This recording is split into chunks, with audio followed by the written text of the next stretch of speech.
Hola, un saludo a todos los que a esta hora están en sintonía con Telesur y en particular con su mesa redonda internacional, transmitiendo desde La Habana, Cuba, por cierto.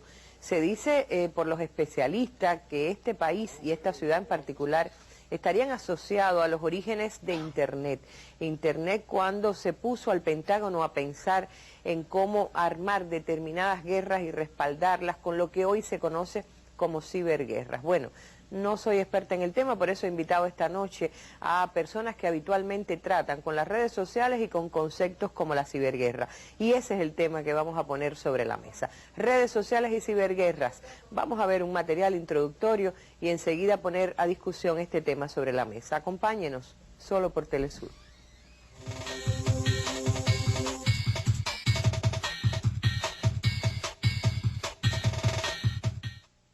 Como los indignados, los inconformes, los dispuestos, ocupan hoy Wall Street, el corazón económico del capitalismo mundial, ocupemos los medios. Ese es el llamado de la izquierda y la estrategia que asumen las redes sociales y los medios alternativos para hacer de la Internet también un espacio de lucha y resistencia, invertir la ecuación de dominación cultural y tecnológica que nos rebasa en cada clic.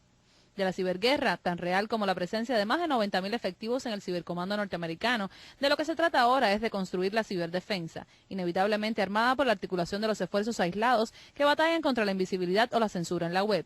Hacer guerrilla digital, subversión a los poderes, ruido, diría el realizador estadounidense Michael Moore.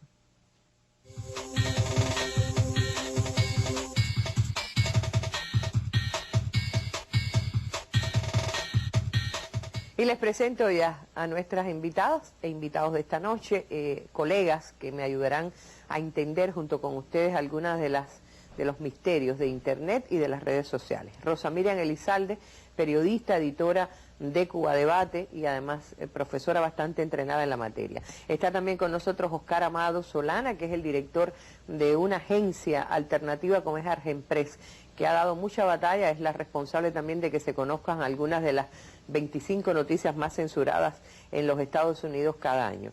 Javier Couso es cámara independiente, trabaja también en las redes sociales y es bastante conocido entre nosotros por ser el hermano de José Couso, aquel cámara que fue asesinado el 8 de abril del año 2003, recién entradas las tropas norteamericanas en Irak. Bienvenidos los tres. Y este es un tema en el que no me van a oír hablar mucho, más bien me van a oír preguntar, tratando también de comprender las preguntas que tendría nuestro público. Rosa Miriam, quizás tú que has llevado como profesora de la universidad también en Cuba el tema de las ciberguerras y todo eso, ¿podría aclararnos algo que yo decía que me enteré a través de un especialista cubano, que quizás el nacimiento de Internet está asociado a este país y a esta ciudad en particular y a la guerra, a lo que fue la crisis de octubre, ¿no? Así mismo fue. Kennedy, al terminar la crisis de octubre, supuestamente resolverse, se reúne con los halcones del Pentágono y le pide que piensen y se logre una red que permita mantener vitales las comunicaciones en caso de un ataque atómico. Y entonces, justamente la Agencia de Desarrollo de Tecnologías Avanzadas, en ese momento ARPA, actualmente se conoce como DARPA, pues sencillamente buscó tanto en el ámbito militar como en la academia, como en el ámbito privado, todos los especialistas que fueron los más competentes en telecomunicaciones, microelectrónica, los más importantes desarrollos que habían en ese momento para construir esa red que tenía que tener unas características muy particulares, es decir, no podía viajar la información como hasta ese momento de manera tradicional. Sí, o sea, de punto a punto como en el teléfono, sino que tenían esos paquetes de datos, tenían que dar saltos y cierta concurrencia de tal manera que no fueran por los mismos caminos, o sea, del punto A al punto B, sino que fueran dando saltos y mantuvieran una dinámica que si se cortara un tramo de esa red, pues esos paquetes de todas maneras llegaran a su destino. O sea, era básicamente en el medio, en el contexto de la Guerra Fría, cómo estructurar esa red. Y eso hicieron, y en el año 69, en noviembre del 69, se logra la primera comunicación de esa naturaleza cuando varias universidades en los Estados Unidos intercambiaron esos paquetes de datos de esa forma. Es interesante, Arlene, fíjate, esto surge justamente a partir de un proyecto del Pentágono con presupuesto público, donde participaron académicos, o sea, personas que estaban trabajando en la academia, en las universidades, en medio de la guerra de Vietnam. Y llamo la atención sobre eso porque no les importó absolutamente nada lo que estaba pasando con sus compañeros apaleados, golpeados, los estudiantes, algunas universidades cerradas, los jóvenes muriendo en la guerra de Vietnam para incorporarse en ese proyecto militar. Hoy escuchamos a muchas de esas personas que participaron en ese proyecto original con grandes discursos pacifistas y que la Internet es la gran panacea democrática cuando surge justamente en estas circunstancias. Es decir, Internet está asociado indisolublemente a la Guerra Fría, luego a la Guerra Caliente y en la actualidad a proyectos los más avanzados de guerra que son la ciberguerra, de lo que vamos a hablar un poquito más adelante. Está asociado a muchas cosas porque también salió, una de las características de la Internet fue que DARPA, esta agencia del Departamento de Defensa, tiene unas características muy especiales, o sea, dejaron que la sociedad, o sea, el ámbito académico, los universitarios, incluso la sociedad, los seres humanos comunes y corrientes empezaron a utilizar estas tecnologías y se fueron desarrollando con la inteligencia colectiva y en determinadas circunstancias terminó teniendo un servicio público, que es lo que conocemos hoy, porque Internet no es solo guerra. Internet es conocimiento que se intercambia a la gente. Digamos que es un boomerang también en cierta medida para el propio Pentágono de los Estados Unidos, porque un arma que se concibió para la agresión, o por lo menos para la defensa también del agresor, ha terminado siendo un arma que ha permitido penetrar en determinados ámbitos del agresor. Sí, lo que pasa es que los dueños de la Internet han sido los que más han avanzado en los desarrollos de estas tecnologías. Y por eso Fidel decía en una reflexión del año 2007 que probablemente tan importante como resolver la crisis del cambio climático para el futuro de la humanidad será resolver en manos de quién están estas tecnologías, porque estas tecnologías están instituyendo poder y estamos viendo, o sea, al final, ¿qué pasa con la Internet? Los valores que están en red, en esas redes, que ha de alguna manera cambiado dramáticamente incluso la sociedad contemporánea, los valores que están en red se fortalecen, pero si los valores son hegemónicos, esos se fortalecen extraordinariamente.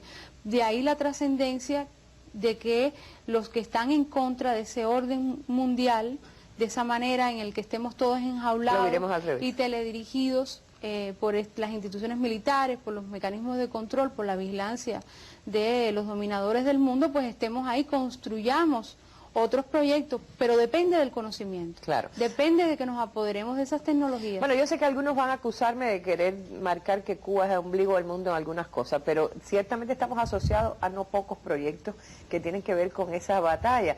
Oscar me puede decir si es cierto o no, que por ejemplo Argenpress está asociado también a La Habana y a Cuba, ¿no? Bueno, nosotros somos parte de ese ombligo, porque en realidad el nacimiento de Argenpress se debe a una reunión que se hizo en el 2001, que organizó la UPEC y que asistió... La Unión de Periodistas de Cuba, sí. Claro, y que creo que fue en el cierre, yo no estuve presente, estuvo un compañero mío, que con él formamos Argenpress, creo que el cierre estuvo a cargo del compañero Fidel, y él no pidió, nos instó, nos indujo en todo caso a armar medios alternativos para contrarrestar precisamente ese poder que vemos hoy. O sea, la virtud de Fidel es ver las cosas 7 jugadas antes. Claro. Es un gran ajedrecista. Bueno, eso es parte de su capacidad intelectual, de ser estadista. Bueno, y a partir de eso es que nosotros comenzamos Argenpress. Y claro, y de haber visto también las potencialidades que tenía, es decir, una red que por más que hubiera tenido un origen oscuro, había terminado siendo, como Rosa explicaba, un camino, un espacio que puede ser aprovechado por los de menos recursos. Eso fue posterior para nosotros. El tema es que cuando volvió nuestro compañero de La Habana y nos planteó el tema de hacer un medio, lo que en ese momento, porque fue en el 2001 y nosotros habíamos iniciado en el 99, no yo, pero sí mi hijo, que es el que más se entiende el tema de Internet y de redes y de equipos y demás, dijimos, sinceramente lo tengo que decir, el camino más fácil o el más económico para nosotros para hacer un medio es Internet. Si hubiésemos tenido una imprenta, hoy tendríamos un diario. Bueno, en ese momento la vida nos llevó a que supiera mi hijo algo de computación, algo de Internet, y ahí arrancamos. Habíamos arrancado un par de años antes con un proyectito muy particular entre nosotros y con un nombre muy rimbombante para lo que hacíamos, pero bueno. ¿Qué era cuál? En realidad era Editorial Socialista. Y era demasiado porque realmente no éramos una editorial, pero había que ponerle un nombre, pero más que nada era por nuestra ideología. Entonces, habíamos hecho unos trabajos previos, que era un pre-Argenpress en todo caso, porque habíamos organizado una cantidad de correos electrónicos, de gente que nos seguía, y ese fue el pie inicial, pero creo que más que nada fue la inducción de Fidel a hacer algo mucho más grande, mejor organizado, con más seriedad, y mi amigo es el que le dio el alma y el cerebro a ese trabajo. Bueno, vos sabés cómo se llama, que fue Emilio Corbier, y entonces él puso la materia gris, nosotros los hombros, y ahí se arrancamos. Y ahí se ha arrancado, y decía yo, ustedes han logrado, por ejemplo, algo tan importante como difundir los estudios sobre las noticias más censuradas en Estados Unidos, que lo son también en Europa casi siempre, ¿no? A través de los trabajos de Carmona. Bueno, contamos siempre con la estimable ayuda de Ernesto. Ernesto es un gran periodista chileno, muy reconocido, muy conocido en Cuba, muy conocido en Venezuela. Él vivió en Venezuela, tiene hijos venezolanos, de una gran capacidad y una gran generosidad, porque lo hace todo gratuitamente, a veces hasta enfermo ha trabajado para hacer ese trabajo. Es un trabajo tremendo porque tiene que traducir del inglés 25 notas. Estas últimas no permitieron la traducción, y entonces él hizo una interpretación y todo el texto es de él directamente. O sea que tuvo que traducirlo y después reinterpretarlo y hacer una nota directamente. Lo de Ernesto es tremendo, lo cual, si algún día ve este programa, directamente le quiero agradecer. No, gracias, sobre todo porque él le ha permitido echar luz sobre las 25 noticias cada año más censuradas, entre ellas las que tienen que ver con el tema de los 5. Me quedan 2 minutos en este bloque, no quiero dejar sin la palabra a Javier, pero él decía una palabra clave cuando hablaba de los esfuerzos por armar una red alternativa o un sistema alternativo. Hablaba mi hijo, porque también las nuevas generaciones están más entrenadas. Yo decía por eso que yo siempre digo, yo soy una mujer del siglo pasado, me cuesta mucho trabajo a veces entender y manejar los recursos de la tecnología. ¿Cómo ha sido, por ejemplo, para ustedes? ¿Cómo lo has visto tú? Nosotros, hombre, yo no soy de los más jóvenes, pero nosotros hemos crecido con ella, y ya pues a principios de finales de los 80 y principios de los 90 empezamos a trabajar en los movimientos sociales con las herramientas que nos ponían a nuestra disposición, ¿no?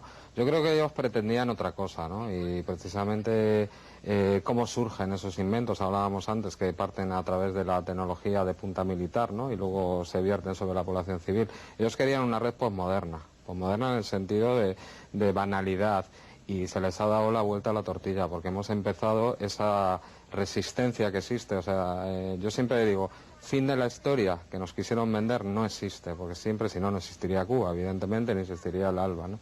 Y menos mal que los pueblos reaccionan, ¿no?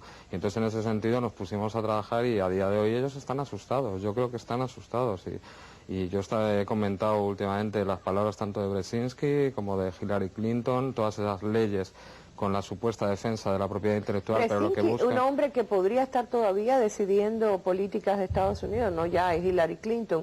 ¿En qué sentido te refieres al papel de Brzezinski hoy? Brzezinski últimamente habla mucho de Internet. Yo lo he visto ya en un par de foros hablando y diciendo que hay que cortar eso, hay que cortar la coordinación de determinadas inteligencias en todas las partes del mundo, hablando de lo que están haciendo ellos, ¿no? Y que les preocupa muchísimo. Y yo creo que manda mucho más. ¿Les preocupa la articulación que han logrado los rebeldes con causa, para llamarlos de alguna manera, que pueden ser los indignados en una parte? La coordinación y el análisis, o sea, como si fuera una especie de inteligencia de los pueblos. Eso, por lo menos, yo es lo que traduzco de las palabras que he leído de sus declaraciones. Bueno, estamos hablando de la derecha mundial, que, bueno, uno no sabe si alguna vez confrontaron con algún tipo de izquierda, pero de hecho están decidiendo todavía mucho de los destinos del mundo, y a través de esas políticas en relación con Internet. Seguimos con este tema sobre la mesa. Vamos a hablar ahora un poquito de redes sociales, y ustedes van a poder escuchar también las opiniones de algunos participantes en un taller sobre redes sociales y los escenarios políticos hoy, que tuvo lugar hace unas horas en La Habana. Acompáñenos, solo por Telesur.